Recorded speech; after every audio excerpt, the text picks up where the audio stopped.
we have always had this political hostility, et cetera, et cetera. It's just magnified now because of social media and actors and players and politicians. And politicians essentially are thin-skinned. More so, I mean, even though they shouldn't be because it's a hard business to be in, they don't like bad things being said about them. And as a result, I think principle goes out the door. Yeah, and that's unfortunate. I think it's something that we really need to be on guard for. We just can't. We have to stand by certain things. And envy is the other problem. You know, you look at the philanthropic community, groups on their left, groups on their right. There's a lot of money in philanthropy. There's a lot of money in left-leaning philanthropy. That's a true statement. Back to our earlier conversation. So careful how we play with that at the risk of hurting ourselves. When those dollars are there and you're trying to raise this, well, maybe you can try to shame a few donors and get money your way, and that's just not the way to go about it. Americans are capable of achieving extraordinary things when they have the freedom and opportunity to do so. This is American Potential. Hey everyone, welcome to the American Potential Podcast. I'm your host, David Fromm. We're out and about, recording from the State Policy Network annual meeting. SPN is all about helping state organizations put free market ideas and local solutions into practice. The best part? We get to talk with the people all around the country to hear what they're doing in their communities. Now, in order for a lot of these organizations to operate, they rely on donors to help keep the doors open. But recently, there have been efforts across the country to roll back donor privacy protections. If we look back at the civil rights era, states tried to expose donors so that to intimidation and harassment to try to defund the NAACP. This is an issue that has made it all the way to the Supreme Court on multiple occasions, and they have continued to make it clear that this is protected free speech and donor privacy should be protected. So that's why today we're talking with Lawson Bader, President and CEO of DonorsTrust, about this important issue. Lawson, welcome. Glad to be here. So, CEO of DonorsTrust. Maybe can you talk to us about what DonorsTrust does and you know, what do you busy yourself with? Yeah. So DonorsTrust was started 26 years ago, really to do two things. And 26 years later, we're doing the same thing. So one is preserve the charitable intent of self-identified conservative libertarian donors during their lifetime and afterwards. And we can steward that many different ways. Number two, and it's actually a secondary, but it's still important to number one, is make sure that there are resources going to organizations that are in some way defending, promoting limited government, personal responsibility, free enterprise. That doesn't mean all of our grants do that, but anyway, but we use a donor advised fund as the tool with which we do that. We have other programs too, but that's our primary purpose. So, why do you think the service you provide is important? Couple reasons. Donor advised funds themselves are relatively simple tools. They're not necessarily ones just to be used by the wealthy. So we talk about the democratizing of philanthropy by DAFs. Anybody can use a DAF. They're not terribly expensive. They're easier, tax friendly, et cetera, et cetera, et cetera. That's the technical reason. But the philosophical reason is really we've seen since the great sort of 20th century foundations of Ford, Rockefeller, Pew, MacArthur, which began in some sort of conservative idea, or at least the money was built by, conservative free market entrepreneurial ideas. And seems so foreign at this point in time now. It's a strange concept, but we've seen that money just do the opposite. Right. And then there's also the sort of the modern shift in the policy world where organizations that aren't explicitly sort of conservative free market in their grounding do over time drift. So we're faced with this incredible challenge of generational wealth going to causes and ideas and things that are inherently opposite of what we wanted. So to try to create a mechanism to sort of steward that, to sequester those funds, if you will, to ensure that revenue stream and to protect, mom and dad and grandma and grandpa who maybe love their children. They're going to help them with the house and maybe the wedding, but maybe they differ in some values, and why should their well-earned dollars of whatever amount go to causes that are against their principles? Yeah. So that's really it's a bad reason. It's a good antidote, but it's unfortunate that we have to have it in that way. I mean, having interacted with a lot of donors over the course of time, that's a very real reality. So It's more the rule rather than the Exactly. In exception. fact, I think I just saw in Chronicle of Philanthropy a year or so, actually it might have been this year, where they ranked by assets, sort of private foundations around the country. And, the first two were Gates and whatnot, and they were billions ahead of number 3, 4, 5, et cetera. It was not until number 112 that you sort of reached your first overtly conservative foundation. It was Abby and Diana Davis Spencer. And then you had sort of Daniels, you had a little bit of, the Koch Foundation was in there, but you're still talking 112, 130th, 150th. Wow. And then on to 200, and that was about it. So it just shows you the vast amount of resources. Now, to be fair, not every organization on that list is an ideological issue, but it was certainly not explicitly in our way. Yeah. So it's an uphill battle. So we need to protect what we have.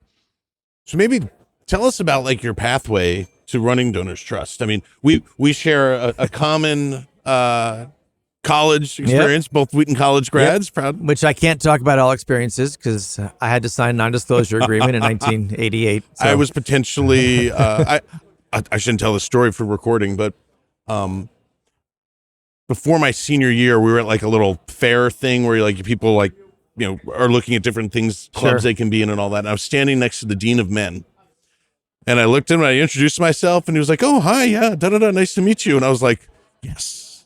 Doesn't know who I am. Yeah, this is good. I thought it was very accomplished. That's there. right. I think I managed to avoid for all 4 years the dean of students. Yeah. I did not avoid said dean of students my senior year. And it was not a get to know you conversation. It was I can't believe you're still here and I'm not sure I want you to be in a few months, but that's all right. Great. I also arrived on campus my first day wearing a Coors hat. Nice. Yeah. So I actually used to play in intramural football with a big black Jack Daniels shirt on. Yeah, exactly. I mean, it's like, thought I was such the rebel. Going to be who I am. Although it's sort of part of your question as to the wow. So to understand my crazy background, so I am a walking example of a bicoastal elitist. So I was born in Washington, D.C. And I mean in Washington, D.C. Not this, I live in D.C., but I really live in Virginia. Yep. Was there for a while. Then I moved to San Francisco. Oh, wow. And more or less grew up in the Bay Area. Wow. North of the Golden Gate Bridge in a county called Marin County, which is not known for any kind of conservatarian. It's got libertarian in there, I'll give you that. But anyway, but it was actually that experience, which is part of the answer to the question. So really two things happened in the 80s. One is living in what was becoming an increasingly wealthy area. That's not a surprise. But frankly, seeing the hypocrisy of people who had every opportunity and means to purchase land that they'd like to protect to do whatever, create the museum to do whatever, but instead we're getting essentially the taxpayers to do things. And I found the hypocrisy of that maddening. And it was a very progressive and very wealthy, and that just drove me nuts. At the same time, I'm a child of the Cold War, and I was fortunate to be overseas 5 or 6, 7 times. And I was in East Germany multiple times, and I was in Romania and Bulgaria and Poland and Czechoslovakia when it was called Czechoslovakia. I was an exchange student in West Germany. And when you are experiencing the first time seeing the wall and the border and the horror of that, that leaves a pretty stark impression. I can remember being 16 years old and seeing my first time walking through this incredibly lovely forest with my German parents and emerging into what I just described as a nightmare. And that whole idea of no institution should control the human conscience. I don't care if it's public or private. And no economic system is as adverse to human flourishing as the one that tries to destroy your innate sense of purpose.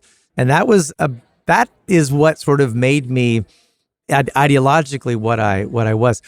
But I didn't really look at that as a vocation per se. It was just a calling, and I knew I wanted to be back in D.C., and I like politics and history and all that. So the first 6, 7 years of my career was working on the Hill and all those sort of typical things. And it was actually David Knott, who is now the president of Reason Foundation, was at the time the president of the Institute for Humane Studies, and this little organization called the Center for the Study of Market Processes. And long story short, a mutual friend of ours said, "Oh, you guys really should get to know each other." And finally, as a favor, we got together for lunch, turned into a 3-hour conversation. 2 months later, I'm the 5th person hired by the Center for Market Processes, which went on to become the Mercatus Center. Oh, wow. I didn't realize that. And so there were Okay. 5 of us that sort of were the pathway to Wow. developing that, growing that. And I was there 16 years running all kinds of programs and fundraising. You're a Mercatus OG. We'd literally sit around the table. And this is out in Fairfax before we moved to Arlington. We sit in Fairfax, we look at each other, it's like, well, what do you want to do today? I don't know. Let's try this. Let's try that. And it was mostly an outreach effort, teaching economics to Capitol Hill staff. Anyway, did that. Became the president of the Competitive Enterprise Institute. I replaced the immortal Fred Smith in that transition. And I was planning on doing that for a long time. And long story short is Whitney Ball, who was the co-founder of DonorsTrust, who was a friend of mine and had been for a while, as well as I was a grantee of DonorsTrust. And Kim Dennis, who was still the chair, was the other co-founder. Whitney had developed breast cancer, and unfortunately, it was going to not end well. And over a weekend, it sort of came out that she wanted me to do this, and you don't really say no to something like that. So took a few months to untangle and unravel, and so I didn't really seek to be the head of DonorsTrust, to be honest. But now that I've been there 10, 11 years, it's a nice nexus between the donor community and, frankly, the ones who are engaged in this process that I'm sensitive to, familiar with. I understand their DNA, and we kind of sit in the middle of this. So, well, one of the things that is kind of central to what you guys are doing is issues around freedom of speech and charitable philanthropic giving. So can you talk about like what role you play and just generally like where you think we're at as a nation? No, it's a really good question because, people read the Constitution, they read the Declaration. Free speech is that phrase that we all use. And I think more and more people think, oh, I'm just standing up saying what my mind is in a various situation, or the whole, are you in the crowded theater? Are you not the crowded theater? Is it on fire? All of that. That's all true. And that's an expression, but we actually look at it from the standpoint of philanthropic freedom, which is fundamentally what we are defending, is an inherent part of that free expression. And the way we describe it is if you listen to that opening line of the Declaration, life, liberty, pursuit of happiness, and government securing rights and all of that, the way we view it is that philanthropic freedom is you are going to pursue your life, liberty, and happiness with your time, your talent, your treasure, in whatever pursuit that is. And in the process of pursuing that, you will hopefully gain benefit for yourself, but you will also gain benefit for others. But that doesn't mean you're all on the same page. And the idea behind that is you're pursuing that to solve problems, address an issue, because it's not the role of the government to do it, because there's an inherent sense of government being limited. So there's this metaphorical wall around government saying, hey, you citizens, you do it, you address this, you fix that, you try that. And if we can be helpful, great, but that's your job. And it can be messy and you can be in conflict, but that's kind of the robust civil society. If we start to restrict your and my ability to time, talent, and treasure, that metaphorical wall shifts to be around the citizen. And now it's the government doing everything, et cetera. And we've lost that innate sense of worth and value, which is not how the founders envisioned that. No. And so what we do, we view as an extension of freedom. And that includes the George Soros of the world. Who they want to give money to who they want to, then that's their right. We have to fight them not by attacking the donors. We fight them by attacking the institutions and the principles and ideas and being creative, but don't use that pressure, because that is what the left has been doing to the right for 35 years. And I'm not a fan of just pushing it back. It's like, no, all philanthropic freedom is good. We got to protect that, period. Fight them in a different way. Right. It's always so interesting to me because when we work on these issues or are confronted with them, often have to litigate them. Yeah. So the groups that join together with us, if we're doing it, are so diverse. Yes. Because a lot of the law was really, you didn't know better than I am, but was really formulated around the civil rights movement because people couldn't speak out without fear of retribution. Correct. And so, I think a lot of us would agree that was a very appropriate thing to do. There's a very famous Supreme Court case came out of the 60s, which was Alabama, went after the NAACP because the NAACP is obviously at work in Alabama, and the state says, hey, you want to do work here, we need to know your donors. Really? In 1960s in Alabama, that's not a good idea. All the way to the Supreme Court. Supreme Court very clearly in a 9-0 majority said, no, you do not have the right to their donors. Fight them another way. That's a pretty sacrosanct principle, and that has been upheld ever since. Well, one of the more recent cases involved Americans for Prosperity Foundation. I was going to say, that was my softball opportunity for you. No, there you go. I mean, it was a historic case that reaffirmed exactly. California, originally Kamala Harris as the Attorney General. Originally Kamala Harris. I mean, under such... all those unfortunate leaks. Yeah, well, that was it. I mean, and it actually, the courts really, that resonated with them, is that when government collects this private data, it doesn't just stay under lock and key. It often finds its way to the opponents of the people who have it, or the media and all that. And we've seen that time and again. And that was one of the considerations that the court took into account. Exactly right. Really made a good rule, a good affirmation that, privacy, people's privacy as donors privacy is privacy. Important. There's a organization that deals with this. It talks about transparency is for government and privacy is for citizens. That's a pretty important, we cannot violate that, or we change that relationship, as I said, between citizen and state in a detrimental way.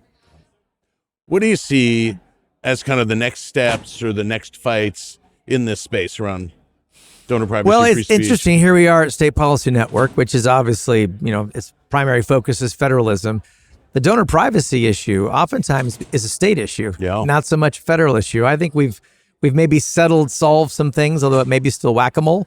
But we see at the state level, Republicans and Democrats, whether it's legislature or governor, who don't like being criticized by state think tank X. So now it becomes, well, how can we either make it difficult for you to testify without revealing your donors above a certain amount, et cetera, et cetera. So I think there's more opportunity to protect that at the state level, but we're also seeing the negative as well. And so SPN's been very engaged in that. And so that's where I see that's kind of the negative. The flip side is there is such an energy right now into federalism. Ironically, the Democrats have suddenly discovered federalism. It's like, it's never gone away. It's kind of been there since the founding. It's the idea. It's why it's called a republic, United States of America. But whether you're looking at, Washington has limited authority, period. The states actually have less limited authority under the Constitution to experiment, because we are essentially governed almost on a daily basis by state and local rules, not necessarily by federal rules. And so to have this laboratories of democracy push things up, school choice being a state issue, all of that, that's really where the energy is. And I see donors, frankly, not that they're shifting away from sort of DC-centric organizations that matter to those state, creative, parent-run, et cetera, C4s, the whole space. That's where the energy is right now. And I think that's a good thing. I agree. I think it's a good thing. As a state-based national organization, we agree with that too. No, it's but I think the growth of SPN's network over the years reflects that energy. Without taking away anything from, the DC groups that are involved in this space too. One of the things I think that is scary is what we do see Republican governors, Republican legislators sometimes introducing laws that would really curtail or do away with donor privacy in some cases. And I think the unfortunate thing is it's almost like a lack of belief in the fundamental freedom. It's like, well, the left was trying to do that to us, so now I'm going to overcorrect and try to do it to them. Yes. And it's like two wrongs don't make the right. I mean, no, it's an attitude of retribution. Which is unfortunately a political. I mean, we are fallen human beings, and we go back to, you think John Adams and Thomas Jefferson liked each other?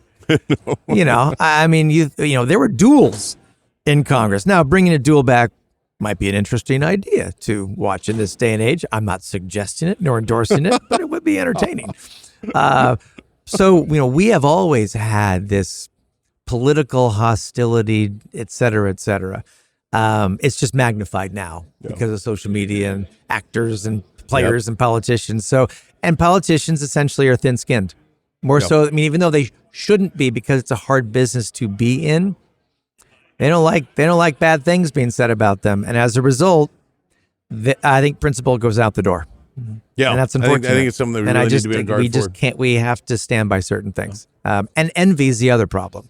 You look at the philanthropic community, groups on the left, groups on the right. There's a lot of money in philanthropy. There's a lot of money in left-leaning philanthropy. That's a true statement back to our earlier conversation. So careful how we play with that at the risk of hurting ourselves. And there's a when those dollars are there and you're trying to raise this, well, maybe you can try to shame a few donors and get money your way, and that's just not the way to go about it. So no.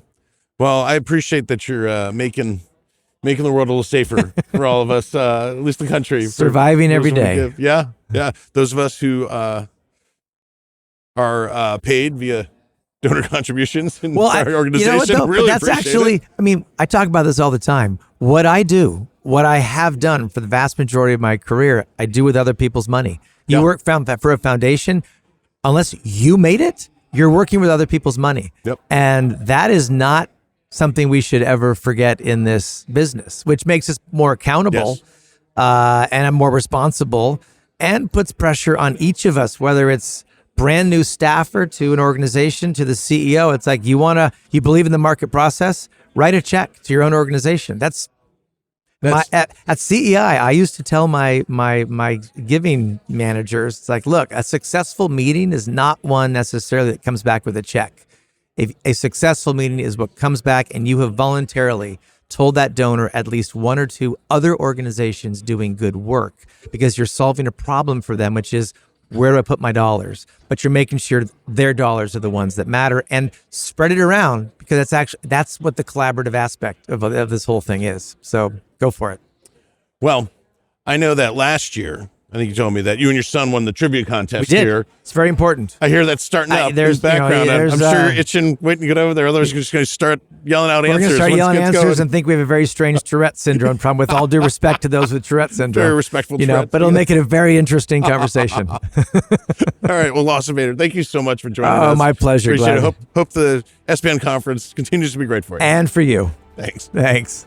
So if you like this episode and would like to stay connected with the podcast, be sure to like and subscribe to our channel, as well as following us on Facebook, Instagram, and YouTube. And always remember, liberty and freedom are easily taken for granted. Don't take it for granted. Go out there and defend freedom and liberty. Thanks for joining us, and we'll see you on the next episode. Thank you for listening to American Potential. You may listen to more stories from Americans working every day to expand freedom and opportunity in their communities by visiting AmericanPotential.com.